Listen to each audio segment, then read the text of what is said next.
Bismillahirrahmanirrahim. Assalamu alaikum. This is Dr. Kamran Zaid. In today's video session, we are going to discuss the conditions for the conditions of the registration of drug. Like you have already been granted the registration certificate of a drug, and now you have been directed to keep some conditions in order to keep your registration certificate valid for the period of next 5 years, starting from the date of issue. It is worth mentioning that in previous video sessions we have already discussed what is the significance of the registration of drug. We have uh, discussed a brief introduction regarding the registration of drug in the light of section 7 of the Drug Act 1976. We already have discussed the composition of the registration board and the terms of office of the registration board, and similarly we have discussed the procedure for registration, and with the two perspectives. Like one perspective was with the perspective of an applicant, like if you want to apply for the registration of drug, what will be the procedure for you, that what will be the form and what enclosures you will be expected, you are expected to furnish along with the application. And the other aspect was that of the registration board, that after receiving the application, how registration board will act. Okay, we have discussed these things. तो इस video में हम यहाँ से शुरू करेंगे as if you have been granted granting the registration certificate, अब किन कंडीशंस को मेंटेन करना पड़ेगा। अगर आप स्पेसिमेन देखें रजिस्ट्रेशन सर्टिफिकेट का, उसमें भी एक लाइन लिखी हुई है, ये ऑलरेडी हम डिस्कस कर चुके हैं पिछली वीडियोस में, कि आपको उन तमाम कंडीशंस को फुलफिल करना है, उन तमाम कंडीशंस का ख्याल रखना है जो ड्रग एक्ट 1976 से रेलेवेंट रूल्स में लिखी हुई हैं। तो क्या कंडीशंस हैं वो अब आपकी स्क्रीन पर आ रही हैं। आज हम इंशाल्लाह इन्हीं को डिस्कस करेंगे जिस हद तक मुमकिन होगा। Section 30 is about the conditions. अब देखते हैं क्या क्या लिखा हुआ है सेक्शन 30 में। Not sorry again, it is not the section 30, this is rule number 30. Rule number 30 of what? Rule number 30 of the drug licensing, registering and advertising rules 1976. ठीक, सब रूल नंबर 1 में क्या लिखा हुआ है? सब रूल नंबर में सिंपली ये बात कर रहे हैं कि जो भी रेलिवेंट प्रोविजंस होंगी, ऑर्डिनेंस ऑर्डिनेंस असल में ये कि जब 1976 में लिखा गया था ना ये एक्ट, तो उस 1976 के एक्ट से पहले ड्रग ऑर्डिनेंस इन फोर्स था, तो वही वर्डिंग इस्तेमाल कर दी है। और जो कुछ ऑर्डिनेंस में था वही ड्रग एक्ट 76 में 1976 में लेकर आ गया। तो बस एक जनरल लाइन लिखी हुई है कि जो कुछ भी ऑर्डिनेंस में लिखा होगा इसको हम अपनी आसानी, अपनी बेहतर अंडरस्टैंडिंग के लिए कह लें कि जो कुछ भी एक्ट में लिखा हुआ होगा तो उन कंडीशंस को कंप्लाई करना है। ठीक है, एक जनरल लाइन इधर लिखी हुई है। अच्छा, अब उसके बाद सब रूल नंबर 2 में क्या कंडीशन है? सब रूल नंबर 2 में कंडीशन ये है कि जब आप अगर आप ड्रग इंपोर्ट कर रहे हैं, रजिस्टर्ड ड्रग है, अगर आप इंपोर्ट कर रहे हैं या मैन्युफैक्चर कर रहे हैं, तो जो इंफॉर्मेशन आपने प्रोवाइड की है during the process of registration, आप उन इंफॉर्मेशन की बेसिस पर एक्ट करेंगे या उसके लाइट में ही काम करेंगे। फॉर एग्जांपल आपने कहा कि मेरी ड्रग स्टोरेज कंडीशन के हवाले से आपने गाइडेंस दे दी कि मेरी ड्रग आप 2 to 8 डिग्री सेंटीग्रेड पे स्टोर करेंगे। जब आप 2 to 8 डिग्री सेंटीग्रेड पे स्टोर करने की बात कर रहे हैं तो आपका जो पैकेज होगा उसमें अब आप क्या क्या कर सकते हैं, क्या क्या चीज़ें कर सकते हैं। आप बहुत क्लियरली लेबलिंग पे लिखेंगे कि 2 to 8 डिग्री सेंटीग्रेड पे मेंटेन करें। जहाँ पर आपकी स्टोरेज फैसिलिटी होंगी, एज अ मैन्युफैक्चरर बात कर रहा हूँ, तो जहाँ आपकी स्टोरेज फैसिलिटीज़ होंगी वहाँ पर आप टेम्परेचर मेंटेन करोगे। अगर आपका डिस्ट्रीब्यूशन चैनल है तो आप उसमें इन चीज़ों का ख्याल रखेंगे। आप इंपोर्टर हैं तो अब ये आपकी ज़िम्मेदारी है, जब तक आप होलसेल वाले को या आगे जहाँ पर भी आप सेल करना है, जब तक आप सेल नहीं कर देते आपकी कस्टडी में, तो फिर आप उसके टेम्परेचर मेंटेन का ख्याल रखेंगे। इसी तरीके से इसके अलावा भी कोई और इन्फॉर्मेशन हो तो आप ये आप फिर आपकी ज़िम्मेदारी है कि आप उसे फुलफ़िल करें। फॉर एग्जांपल लेबलिंग रिक्वायरमेंट है, कोई ऐसी ड्रग है जिसके हवाले से आपको कोई स्पेशल इंस्ट्रक्शंस देनी है, तो आप लेबल पर उसे प्रोमिनेंटली प्लेस करेंगे। ठीक है, जनरली इस तरीके की बातें, कुछ और एग्जांपल्स आपके भी जहन में आएंगी, वो फिर हम बाद में डिस्कस कर लेंगे। अच्छा, प्रोवाइडेड के साथ क्या लिखा हुआ है? अब यहाँ पर प्रोवाइडेड आ गया। प्रोवाइडेड का ये आ गया कि अगर जो जो इंफॉर्मेशन आपने पहले प्रोवाइड की है at the time of registration, 3 साल के बाद कुछ कंडीशन चेंज हो गई हैं, मे बी कुछ भी चेंजेस आ सकती हैं, तो आप रजिस्ट्रेशन बोर्ड को अप्लाई करके, रजिस्ट्रेशन बोर्ड को इन्फॉर्म करके उनसे अप्रूवल लेंगे, और अप्रूवल लेने के बाद फिर उस इंफॉर्मेशन को आप अपडेट कर देंगे।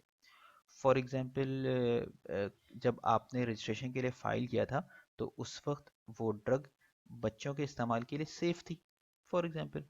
फिर 1 साल 1.5 साल के बाद कुछ नई स्टडीज़ हैं जिसमें कॉशन रेज हो गया कि आप बच्चों को या 6 ईयर से कम उम्र के बच्चों को इस्तेमाल ना करें, किसी किस्म का रिस्क आ रहा है, तो फिर आप इंफॉर्मेशन अपडेट कर देंगे। इसी तरीके से आपने जिस वक्त ड्रग रजिस्टर कराई थी उस वक्त उसकी इंडिकेशंस कुछ और थी, टाइम के साथ आपको पता चला कि इसकी किसी नई बीमारी में कोई और इंडिकेशन है, तो आप उस इंफॉर्मेशन को इंडिकेशन में अपडेट कर देंगे। रिसेंट एग्जांपल है कोविड में बहुत सी ऐसी ड्रग्स आई हैं। आप हाइड्रोक्सी क्लोरोक्विनिलोन की एग्जांपल बहुत ज़्यादा है, रेमडेसिविर की एग्जांपल है। ये दोनों ड्रग्स कोविड 19 को ट्रीट करने के लिए नहीं बनाई गई थी। जब इनकी रजिस्ट्रेशन हुई थी, इनकी इनकी इंडिकेशन में कोविड की ट्रीटमेंट नहीं लिखी हुई थी, लेकिन अब सिचुएशन ऐसी आई, इनका जो इनिशियल स्टडीज़ है, इनिशियल स्टडी में इनके प्रॉमिसिंग रिजल्ट आए थे। जब प्रॉमिसिंग रिजल्ट आए थे तो अब इंडिकेशन जो रजिस्ट्रेशन फाइल होगी रजिस्ट्रेशन बोर्ड के पास, अब यहाँ पर इसे अपडेट करना है। तो इस तरीके की सिचुएशन में आप इसे अपडेट कराएंगे रजिस्ट्रेशन बोर्ड के पास, और उसके बाद फिर आपको जो भी लेबलिंग में आपको चेंज करना है, मार्केटिंग में आपको स्ट्रेटेजी चेंज करनी है, वो आप चेंज कर लेंगे या अपडेट कर लेंगे। ठीक। अच्छा, नंबर 3। नंबर 3 में कंडीशन, आपकी तीसरी condition under sub rule 3 of rule number 30, जितनी इंडिकेशंस होंगी ड्रग के हवाले से, indications, contraindication, side effects, doses, caution, जो कुछ भी हैं, और जो आपने यकीन रजिस्ट्रेशन के टाइम पर सबमिट कराई होंगी, एक दफ़ा फिर फॉर्म 5 या फॉर्म 5A देख लीजिएगा, उसमें ये चीज़ें मौजूद हैं। तो इन चीज़ों को, indication, contraindication, side effect, doses, caution को आप क्लियरली स्पेसिफाई करेंगे दो चीज़ों पे, लेबलिंग में और प्रमोशन में। प्रमोशन मतलब जब आप मार्केटिंग एक्टिविटी कर रहे हैं तो मार्केटिंग एक्टिविटी में एडवर्टाइजमेंट के दौरान आप इन चीज़ों को ज़रूर ख्याल रखेंगे। आप लोग एडवर्टाइजमेंट रूल भी पढ़ चुके हैं, वहाँ भी हमने इसका तस्करा किया था। लेबलिंग भी आप लोग पढ़ चुके हैं, तो इसमें भी हमने इसका तस्करा किया था कि जितने इंडिकेशंस, कॉन्ट्राइंडिकेशन, साइड इफेक्ट्स होंगे, they should clearly be mentioned. ठीक है, तो ये अगेन एक और जगह से रीइंफोर्स हो रहा है कंडीशन ऑफ रजिस्ट्रेशन में। अगर आप ये नहीं करेंगे, इसका मतलब है condition of registration of drug maintain नहीं हो रही, तो आपकी ड्रग की रजिस्ट्रेशन खतरे में आ सकती है। अच्छा, अब नंबर 4, ये बड़ा अहम पॉइंट है, ये बड़ी अहम कंडीशन है। Every drug shall be produced in sufficient quantity so as to ensure its regular and adequate supply in the market. अच्छा, आप लोगों ने अपने लाइफ टाइम में कभी न कभी ज़रूर सुना होगा कि ड्रग ए मार्केट में अवेलेबल नहीं है, ड्रग बी मार्केट में शॉर्ट हो गई है, ड्रग सी ब्लैक मार्केट में अवेलेबल है, ओपन मार्केट में अवेलेबल नहीं है। इससे मिलते जुलते कुछ टर्म्स मैंने तो आपको 3 सिनेरियोज बताए, ऐसी चीज़ें ज़रूर आप लोगों ने देखी होंगी। तो अगर मार्केट में ड्रग नहीं है, कौन जिम्मेदार होगा? या मार्केट में मुनासिब मकदार में ड्रग फराहम करने की जिम्मेदारी किसकी है? वो उस जिम्मेदारी का तयन यहाँ किया गया है। कहाँ? Under sub rule 4। और सब रूल 4 में किसकी जिम्मेदारी है? Every drug shall be produced in sufficient quantity so as to ensure its regular and adequate supply in the market.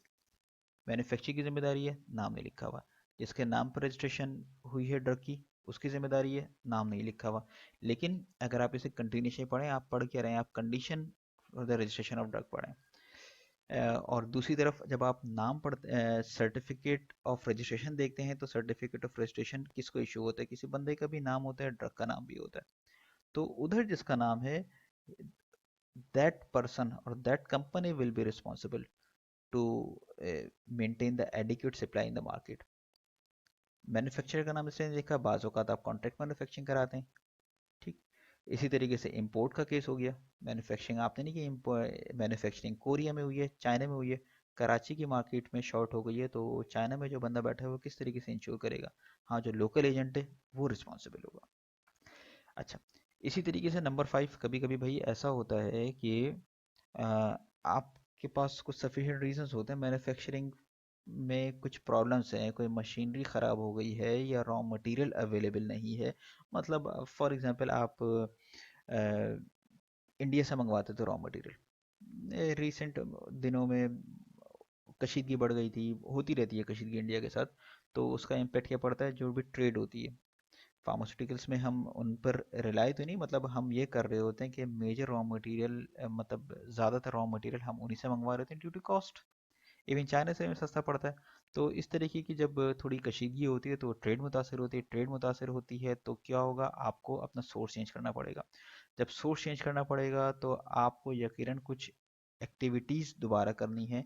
For example आप इंडिया से नहीं, आप चाइना से मंगवा रहे हो, या चाइना से नहीं मंगवा रहे, किसी और कंट्री से आप मंगवा रहे हैं जो मैन्युफैक्चर कर रहे हैं, ताइवान से आपने मंगवा लिया, ऑस्ट्रेलिया से मंगवा लिया, जापान से मंगवा लिया, कॉस्ट की बात अब छोड़ दें क्योंकि अब तो सोर्स चेंज हो गया तो कॉस्ट तो बढ़ गई है। जब आप सोर्स चेंज कर रहे हो तो आपको कुछ स्टडीज़ क्वालिटी के हवाले से, एफिकेसी के हवाले से दोबारा करनी पड़ेंगी।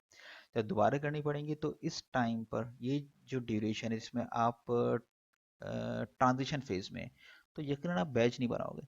जब बैच नहीं बनाओगे तो मार्केट में सप्लाई मुतासर होगी, और मार्केट में सप्लाई अगर मुतासर हो रही है तो अभी आपने सब रूल नंबर 4 में पढ़ा था, ये तो जिम्मेदारी से नाम पर ट्रक की रजिस्ट्रेशन है। तो नंबर 5 में ऐसी सिचुएशन को एड्रेस किया है कि अगर कोई ऐसी सिचुएशन हो कि जो मैन्युफैक्चर के कंट्रोल में नहीं है, तो आप रजिस्ट्रेशन बोर्ड को ज़रूर बता दें। रजिस्ट्रेशन बोर्ड को ज़रूर बता दें आप कि आपने इस वजह से प्रोडक्शन बंद की हुई है। अच्छा, दूसरा एक और एस्पेक्ट है, एक पहला एस्पेक्ट तो मैंने बता दिया कि टेक्निकल रीजन है, दूसरा एस्पेक्ट है फाइनेंशियल रीजन। आपने ड्रग की रजिस्ट्रेशन तो कराई है, लेकिन ड्रग की रजिस्ट्रेशन कराने के बाद अगर आप मुसलसल हर महीने कुछ बैजेस बनाते हैं ना, मार्केट में बिक नहीं रहा, मार्केट में डिमांड नहीं है, कोई भी वजह हो सकती है, तो ये फाइनेंशियली वायबल नहीं होगा कि आप मुसलसल बैजेस सेम फ्रीक्वेंसी बनाते रहें। आप बैजेस के मैन्युफैक्चरिंग की, बैजेस की प्रोडक्शन की फ्रीक्वेंसी यकीनन कम करेंगे। अब कम करते करते आप फॉर एग्जांपल मंथ में एक बैच पर आ गए, 2 मंथ में एक बैच पर आ गए, क्वार्टर में एक बैच पर आ गए, बस इतना कम नहीं करना है कि मार्केट में इसकी शॉर्टेज हो जाए। और जब भी आप प्रोडक्शन कम कर रहे हैं तो आप प्रोडक्शन रजिस्ट्रेशन बोर्ड को ज़रूर इन्फॉर्म करेंगे। ठीक है, ये दोनों पॉइंट्स अब आप टेक्स्ट पूरा पढ़ लीजिएगा। इस टेक्स्ट में इन्हीं चीज़ों को एड्रेस करने की कोशिश की है। अच्छा, अब ये कि मार्केट में शॉर्ट ना हो या प्रोडक्शन कम हो रही है या ज़्यादा हो रही है, इस चीज़ को कह तो दिया है कि इसके ऊपर जिम्मेदारी, लेकिन रजिस्ट्रेशन बोर्ड सिंपली ऐसा नहीं कर सकता कि जिम्मेदारी दूसरे के कंधे पर डालकर बैठ जाए। तो जब रूल्स में ये लिखा हुआ है, रूल नंबर 6 में, कि are record of quarterly production and disposal of a drug shall be maintained and supplied to the chairman of the registration board in form 7 in the month of January, April, July and October each year। तो इससे होगा ये कि number 5 में किसी वजह से production नहीं हुई है, या नंबर 4 में जो जिम्मेदारी दी थी वो पूरी नहीं कर पा रहा है, तो नंबर 6 में कम से कम रजिस्ट्रेशन बोर्ड के पास रिकॉर्ड तो आ रहा है। और ये हर जिसके नाम पर ड्रग रजिस्टर्ड, उसकी जिम्मेदारी कि वो डाटा प्रोवाइड करेगा। तो रजिस्ट्रेशन बोर्ड जो उसके पास डाटा आ रहा है जनवरी, अप्रैल, जुलाई और अक्टूबर में, उसके बेसिस पर वो असेस कर सकता है कि आया प्रोडक्शन सफिशिएंट क्वांटिटी में हो रही है या नहीं। ठीक है, दोनों चीज़ें हैं, एक तो इसे प्रोडक्शन का रिकॉर्ड देना है, ये देखिए यहाँ पर लिखा क्वार्टरली प्रोडक्शन रिकॉर्ड, और डिस्पोजल का रिकॉर्ड, मतलब प्रोडक्शन आपने की है, उसके बाद डिस्पोजल आपने दिया किसे है, किसी डिस्ट्रीब्यूटर को दिया, कितनी क्वांटिटी में, कब कब दिया। तो यहाँ अगर मार्केट में खुदा न खासा ड्रग शॉर्ट हो जाती है तो जिम्मेदारी का तयन इस डाटा की बेसिस पर भी होगा। ये भी आपके लिए बड़ा हेल्पफुल होगा, यहाँ से आप शो करेंगे एज अ पर्सन जिसके नाम पर ड्रग रजिस्टर हुई है या मैन्युफैक्चरर, आप ये बता दें कि भाई हमने तो नए टाइम पर प्रॉपरली ड्रग प्रोड्यूस की थी और डिस्पोज कर दी थी इस तारीख को। अब उसके बाद डिस्ट्रीब्यूशन चैनल से पूछा जाए या कहीं और पूछा जाए, जिन लोगों ने ज़ख़ीरा कर लिया, आपकी ज़िम्मेदारी ख़त्म हो जाएगी। तो इसका मतलब है कि आप जब इन 4 महीनों में डाटा देते रहेंगे तो ट्रू डाटा देंगे तो ठीक है। और अगर किसी वजह से इन्फॉर्म करने में देर हो रही है या प्रॉपरली इन्फॉर्म नहीं कर पाए हैं किसी भी वजह से, तो रजिस्ट्रेशन बोर्ड के पास ऑलरेडी डाटा है, दे कैन असेस कि क्या मार्केट में शॉर्टेज आने वाली है, और अगर आपने फॉर एग्जांपल बताया कि किसी वजह से हम ड्रग प्रोड्यूस नहीं कर सकेंगे, तो रजिस्ट्रेशन बोर्ड मार्केट में डिमांड को देखते हुए दूसरी जो कंपनीज है उन्हें भी इन्फॉर्म करेगा कि भाई आप प्रोडक्शन इंक्रीज करें ताकि मार्केट में शॉर्टेज ना हो। अच्छा, इसी तरीके से ये बात तो जब तक हम अभी तक जो हमने बात पढ़ी अंडर सब रूल 4, 5 और 6, जनरली ये लग रहा है कि ये लोकल मैन्युफैक्चरर को एड्रेस कर रहे हैं। नंबर 7 में अलग से बता दिया गया है कि जब इंपोर्ट कर रहे हैं आप कोई ड्रग, तो इस केस में जो इंडेंटर है या जो अप्रूव रिप्रेजेंटेटिव है पाकिस्तान में उस फर्म का, या यूं कह लें कि जो यहाँ पर सोल डिस्ट्रीब्यूटर है, ऑथोराइज डीलर है, अब वो रिस्पॉन्सिबल होगा कि पाकिस्तान की मार्केट में आप ड्रग की मुनासिब मकदार में फराहमी को उसका आप ख्याल रखें, इस सप्लाई को इंश्योर करें। ठीक है, इसी तरीके से 7A। अब 7 के बाद 7A क्यों आया है, 8 क्यों नहीं आया? अ, आप में से वो लोग जो रेगुलर क्लास ले रहे हैं, रेगुलर इस वीडियो सीरीज को फॉलो कर रहे हैं, उन्हें इसका मतलब पता होगा। अगर 7 के बाद 7A आ गया, आप हैरान हैं, तो ये टाइम है कि आप तमाम वीडियोस को शुरू से देखें। ठीक है, बहरहाल ये एक जुमले मोहतरज़ा था। आगे बढ़ते हैं। 7A में लिखा हुआ है कि इंडेंटर या जो जब इम्पोर्टेड ड्रग का केस है, तो जो इंडेंटर है, जो ऑथराइज्ड एजेंट है, वो एक वारंटी देगा कि जो ड्रग बनी है और जो ड्रग हम पाकिस्तान के मार्केट में सेल कर रहे हैं, इसमें ड्रग एक्ट 1976 की तमाम प्रोविजंस का ख्याल रखा गया है, क्वालिटी मेंटेन्ड। ठीक है, उस इस वारंटी सर्टिफिकेट को रीसेल के लिए इस्तेमाल किया जाएगा। फॉर एग्जांपल ड्रग स्टोर वाला है ना, ड्रग स्टोर पे जो बंदा मौजूद है वो तो टेस्टिंग नहीं कर रहा, ना वो मैन्युफैक्चरर है, ना वो टेस्टिंग के लिए रिस्पॉन्सिबल है। उसने एक पैक आइटम लिया, स्टोरेज कंडीशन उसे मेंटेन करनी है, और अंडर द एग्जिस्टिंग रूल्स उसने ड्रग सेल कर दी। अब क्वालिटी की जिम्मेदारी किसकी? क्वालिटी की जिम्मेदारी मैन्युफैक्चरर की है। ठीक, वो जिम्मेदारी अपनी पूरी कर रहा है और इसका सर्टिफिकेट इशू कर रहा है, वो उस सर्टिफिकेट को आप वारंटी फॉर्म में पढ़ सकते हैं कि वो वारंटी फॉर्म है जिसमें वो जिम्मेदारी ले रहे हैं कि जो ड्रग है, ये ड्रग, ये बैच नंबर, ये बिल का नंबर है जिसके ज़रिए मैंने इसको प्रोवाइड किए, इसकी क्वालिटी दुरुस्त है। ठीक है, अच्छा, अब हम देखते हैं सब रूल नंबर 8। अब सब रूल नंबर 8 में बात हो रही है in respect of new drug. अब न्यू ड्रग है, न्यू ड्रग को तो जाहिर है न्यू ड्रग वही होगी जो कि पाकिस्तान में पहली दफ़ा, ये ड्रग नॉर्मली पाकिस्तान में मौजूद नहीं होती है। तो इस सूरत में आप क्या करेंगे, इसको ज़रा सा हम गौर से पढ़ लें तसल्ली से। In respect of new drug, records including adequately organized and index files shall be maintained containing full information regarding। तो देखिए देखिए, आप रिकॉर्ड मेंटेन करेंगे, अब ये जोर दे दिया है adequately organise and index files proper आप मेंटेन करें ताकि किसी भी किस्म की इन्फॉर्मेशन को क्विकली ढूंढने में आसानी हो। अच्छा, क्या इन्फॉर्मेशन प्रोवाइड करनी है? जहन में रखें, न्यू ड्रग इंपोर्ट कर रहे हो, न्यू ड्रग पाकिस्तान है पहली दफ़ा, या पाकिस्तान में आपके पास पेटेंट है, आप पाकिस्तान है पहली दफ़ा, खुद ही रिसर्च प्रोडक्ट है आपका, आप उसे बना रहे हैं, तो क्या इन्फॉर्मेशन प्रोवाइड नहीं करनी, क्या रिकॉर्ड आपको मेंटेन रखना है? दोबारा देख लेते हैं। Records including adequately organized shall be maintained containing full information regarding। Provide नहीं करना है, ये आपको रिकॉर्ड मेंटेन करना है। बाद में हो सकता है रजिस्ट्रेशन बोर्ड को जरूरत पड़े। अब क्या रिकॉर्ड आपको मेंटेन करना है? रिकॉर्ड मेंटेन ये करना है कि एनिमल और clinical investigation and test conducted by the manufacturer और reported to him by person concerning that drug. अगर आपने किसी किस्म की क्लिनिकल इन्वेस्टिगेशन की, इसका रिकॉर्ड रखें, कोई टेस्ट किया उसका रिकॉर्ड रखें, या कहीं किसी और ने टेस्ट किया है प्राइवेटली या जो भी है और आपके पास डेटा मौजूद है, या आपने किसी और लैब से कराया, आपके पास जगह नहीं थी, आपके पास कैपेसिटी नहीं थी, टाइम नहीं था, कोई भी चीज़ हो सकती है, आपने किसी और से कंडक्ट कराया, किसी यूनिवर्सिटी को आपने प्रोजेक्ट दिया, तो उसका जो भी रिजल्ट आया है वो रिजल्ट आप कंपाइल करेंगे। इसी तरीके से साइंटिफिक लिटरेचर में दुनिया भर में किसी ने रिसर्च की है आपके मॉलिक्यूल के हवाले से, किसी भी हवाले से, क्वालिटी के हवाले से, कोई फार्माकोकाइनेटिक इवैल्यूएशन की है, तो उसका रिजल्ट भी आप कंपाइल करके रखेंगे अपने पास। इसी तरीके से जितने भी एक्सपीरियंसेस हैं इन्वेस्टिगेशन स्टडीज़ हैं, टेस्ट हैं जो केमिकल और फिजिकल प्रॉपर्टीज़ के हवाले से हैं। फॉर एग्जांपल स्ट्रेस टेस्ट आपने किया है या किसी भी किस्म की कोई चीज़, सॉलिबिलिटी आपने कहा है कि सॉलिबिलिटी किन को सॉल्वेंट इस्तेमाल करने से कोई सॉलिबिलिटी इंक्रीज या डिक्रीज हो सकती है, या पीएच चेंज का कोई इफेक्ट होता है। मतलब इस तरीके की जो इन्वेस्टिगेशंस की गई हूँ, इसका रिकॉर्ड भी आप रखेंगे। अच्छा, ठीक है, ये चीज़ें हो गई। नंबर डी, नंबर के बजाय मैं इसको कह लूँ कि ये क्लॉज डी में क्या लिखा हुआ है, any substitution of another substance for that drug और any mixing of another substance with that drug. अच्छा, ये नॉर्मल चीज़ें नहीं है, ये है error problem, not error problem, ये भी मैंने बहुत आसान अल्फाज इस्तेमाल कर, नो, नेग्लिजेंस, एक्सीडेंट। मतलब क्या हुआ, आप नॉर्मली बैच बना रहे हो लेकिन उस बैच में बाय मिस्टेक, चलो बाय मिस्टेक ही बोलते हैं ना, कोई और चीज़ ऐड हो गई है, आसान अल्फाज में यूँ समझ लें, सब्सटेंस ए की जगह आपने सब्सटेंस बी डाल दिया, या सब्सटेंस ए तो आपने डाला है, इन एडिशन टू सब्सटेंस ए आपने सब्सटेंस बी भी डाल दिया है, ऐसा कोई एक्सीडेंट हो गया है, इस चीज़ का भी आप अपने पास रिकॉर्ड रखेंगे।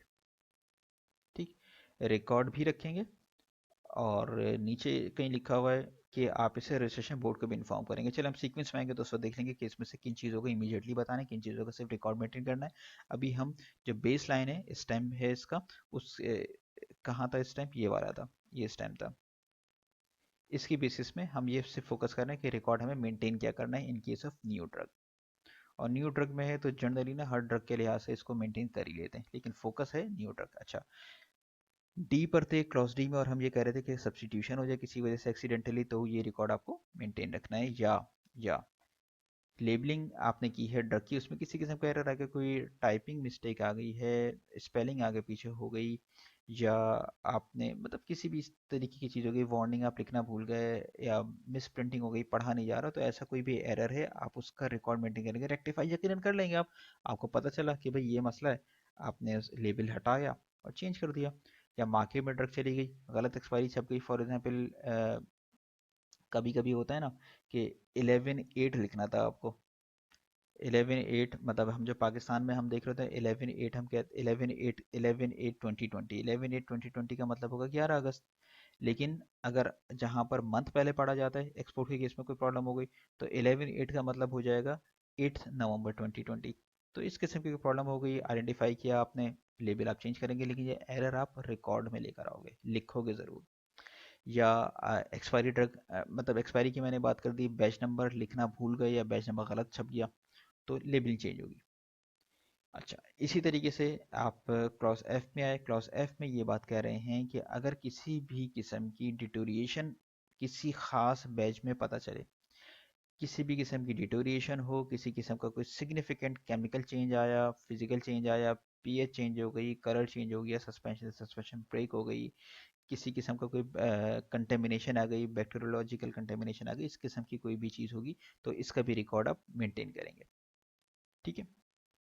अच्छा, इसी तरीके से क्लॉज जी में हम बात कर रहे हैं कि आज जो बैच मार्केट में गया है, उनमें से कोई बैच क्वालिटी टेस्ट को या रिक्वायर्ड जो स्पेसिफिकेशन है उन्हें मीट नहीं कर सका, उससे बाद में सैंपल लिए गए तो पता चलो ये तो हमने टेस्ट तो किया था लेकिन डिटोरिएशन किसी वजह से बहुत तेज़ी से है, जिसकी वजह से जो स्टैंडर्ड्स है वो मेंटेन नहीं रह पाए हैं। तो ऐसी प्रॉब्लम को भी आप इंडेक्स करेंगे, ऐसी प्रॉब्लम को भी आप रिकॉर्ड करेंगे। देखिए, यहाँ पर जो करेक्टिव मेजर्स हैं उसकी बात अलग है, यहाँ पर हम सिर्फ ये बात कर रहे हैं कि आप क्या इन्फॉर्मेशन रिकॉर्ड करोगे।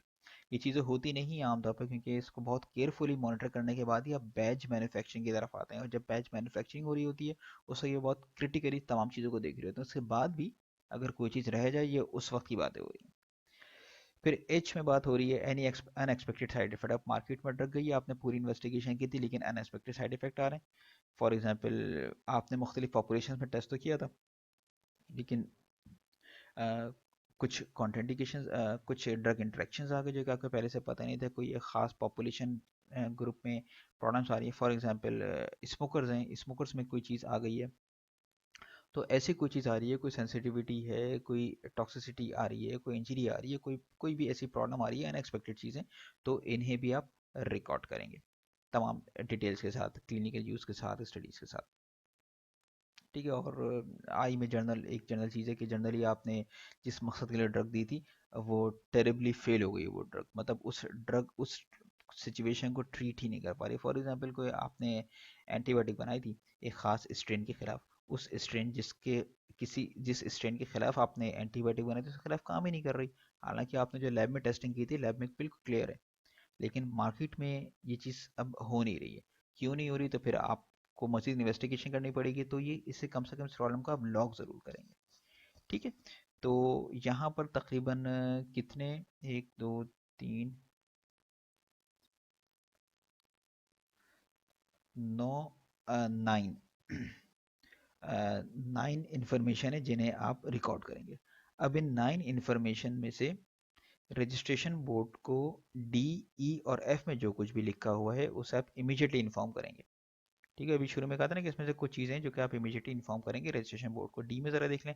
हाँ ठीक है, सही है, एक्सीडेंट, कि किसी किस्म की कंटेमिनेशन हो गई है, कोई चीज़ ऐड हो गई है, या लेबलिंग में कोई एरर आ गया है, या किसी किस्म का कोई अनएक्सपेक्टेड केमिकल फिजिकल चेंज आया है, डिटोरेशन है, तो आप रजिस्ट्रेशन बोर्ड को ज़रूर बताएंगे, फ़ौरन बताएंगे।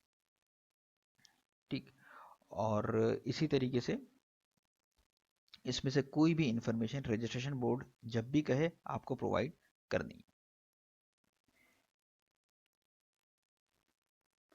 ठीक है, नंबर 9 में ये लिखा हुआ है कि ख़ास तौर पर डी, ई और एफ में कोई भी चीज़ होती है तो आप रजिस्ट्रेशन बोर्ड को इमीडिएटली इन्फॉर्म करेंगे, या या इन रजिस्ट्रेशन बोर्ड इनके हवाले से इमीडिएटली आपसे इन्फॉर्मेशन मांग सकता है, जनरली तमाम इन्फॉर्मेशन मांग सकता है। और जी, एच और आई के हवाले से, जी, एच और आई के हवाले से जो भी आती है, मतलब किसी किस्म का बैच फेलियर है, अनएक्सपेक्टेड साइड इफेक्ट है, तो ये आप विद इन 15 डेज रिकॉर्ड आप मेंटेन करेंगे। रिकॉर्ड आप बता दे सकते हैं 15 दिन के अंदर अंदर, उससे पहले कि जो है वो इमीडिएटली की बात हो रही है। अच्छा, अब नंबर 10 में उन ड्रग्स की बात हो रही है जो चाहे पाकिस्तान में इंपोर्ट हो रही हो या पाकिस्तान में मैन्युफैक्चर हो रही हैं, लेकिन वो ड्रग पाकिस्तान के अलावा पाकिस्तान के अलावा और कंट्रीज में, USA, European union countries, Canada, Japan और ऑस्ट्रेलिया नाम लिखे हुए, ये नाम लिखे हुए, इसके अलावा कोई और कंट्री नहीं, इन कंट्रीज में कहीं ऑलरेडी रजिस्टर है उसी कंपनी के नाम पे। मैं इसको दोबारा लेकर आता हूँ।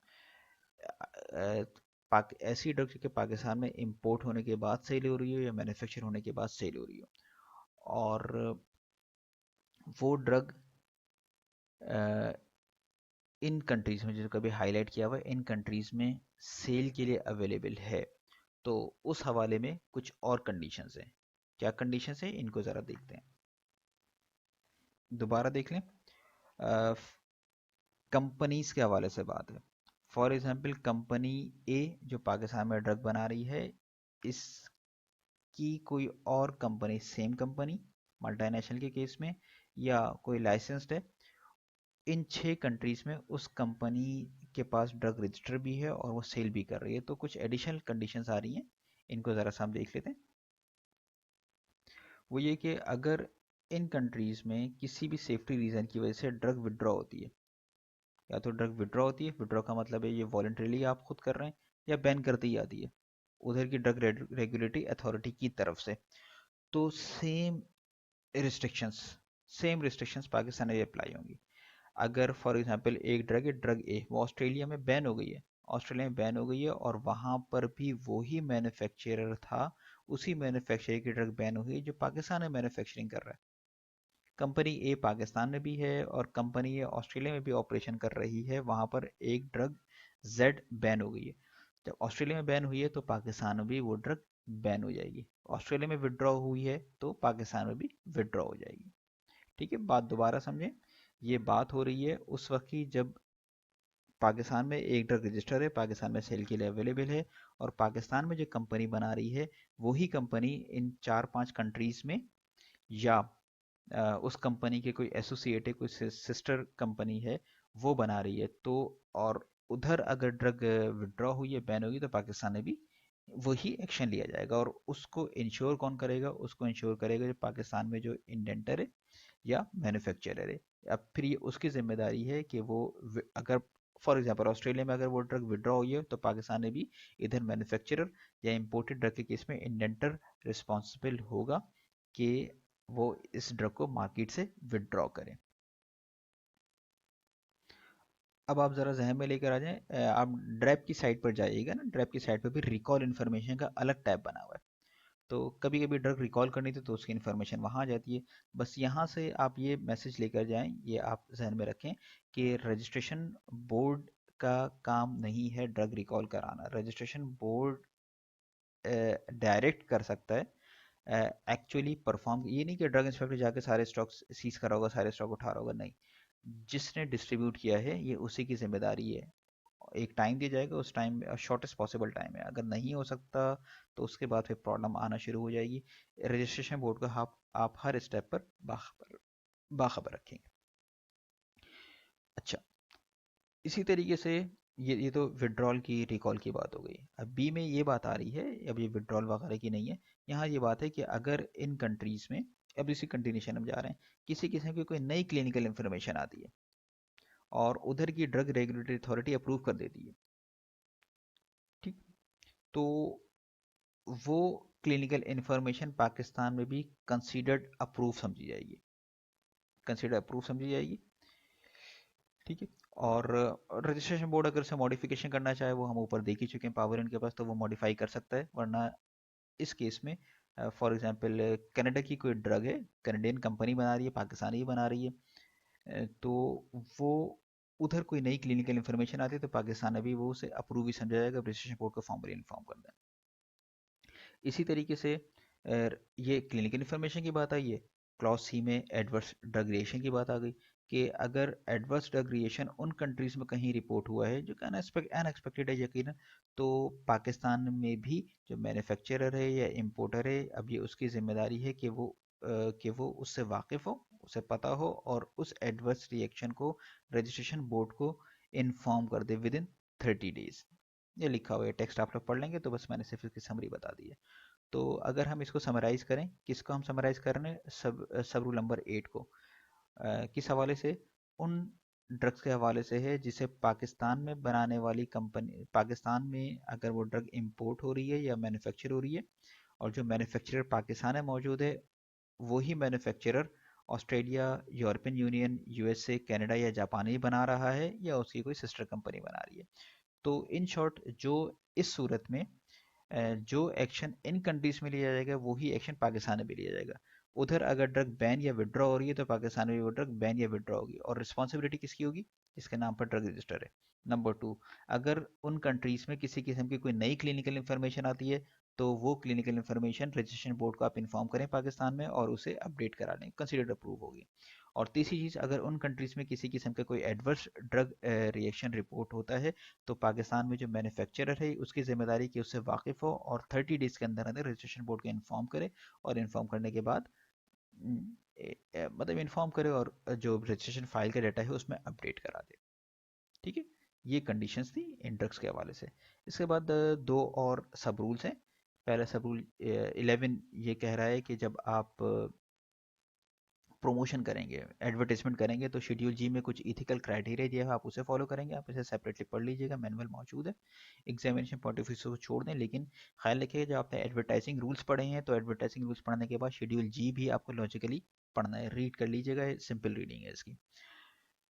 Okay, number 12, sub rule number 12, the manufacturer or the case may be the inventor shall supply the information in relation to safety, efficacy, production, quality, availability of the drug as and when required by the registration board with a view to ensure safety, efficacy or quality of the drug। ये rule number 12 में ऊपर जितनी information आते पढ़ी थी ना, सब rule number 9 में पढ़ी थी, 10 में पढ़ी थी, 8 में पढ़ा था, वहाँ पर कुछ इन्फॉर्मेशन रिकॉर्ड करने की बात है, डाटा कलेक्ट करने की बात है। तो सब रूल नंबर 12 में पूरी जिम्मेदारी, अगर वहाँ पर कोई चीज़ मुबहम रह गई थी, क्लियर नहीं हुई थी, तो यहाँ पर क्लियर कर दिया गया है कि मैन्युफैक्चरर या इंडेंटर की जिम्मेदारी है कि रिलेटेड इंफॉर्मेशन रजिस्ट्रेशन बोर्ड को प्रोवाइड करे, ठीक है। दूसरी एम जो आप लोग ध्यान में रखिएगा, मार्केट से ड्रग रिकॉल करने की जिम्मेदारी, मैं फिर फोकस करूँ क्योंकि हर साल ये सवाल उठता है, क्लास में डिस्कस होते हैं, तो अभी चूंकि सवाल नहीं आ रहा है, वीडियो सेशन है, तो मैं फिर दोहरा रहा हूँ। मार्केट से ड्रग रिकॉल करने की जिम्मेदारी किसकी है, उसकी जिम्मेदारी है जिसके नाम पर ड्रग रजिस्टर हुई है। ओके, ठीक है। तो यहाँ हमने रजिस्ट्रेशन ऑफ ड्रग के हवाले से कंडीशंस को कम्प्लीटली डिस्कस कर लिया है। और मेरा ज़ाती ख़्याल है कि फार्मडी स्टूडेंट्स के लिए ये वीडियो सेशन रिकॉर्ड किया है, चूँकि पहली पहली रीडिंग है तो पहली रीडिंग के हवाले से सफिशेंट चीज़ें दे दी गई हैं, चीज़ें रिपीट की हैं। रिपीट करने का मकसद सिर्फ ये है कि आप लोग एक दफ़ा वीडियो सुने और आपको चीज़ें जहन नशी हो जाए। अगर किसी किस्म की प्रॉब्लम आपको महसूस हो, कोई कंटेंट मतलब कोई ऐसी चीज़ हो जो लगे कि गलत बता दी है, पूरी कोशिश की कि कोई चीज़ गलत ना हो, या कोई ऐसा लगे आपको कि इन्फॉर्मेशन सफिशेंट नहीं है या मज़ीद कोई सवाल है, तो आप मुझे कांटेक्ट कर सकते हैं। ठीक है, तो इस वीडियो के साथ हम रजिस्ट्रेशन ऑफ ड्रग के हवाले से जो हमारी सीरीज़ थी उसे हम कंक्लूड कर रहे हैं। Thank you.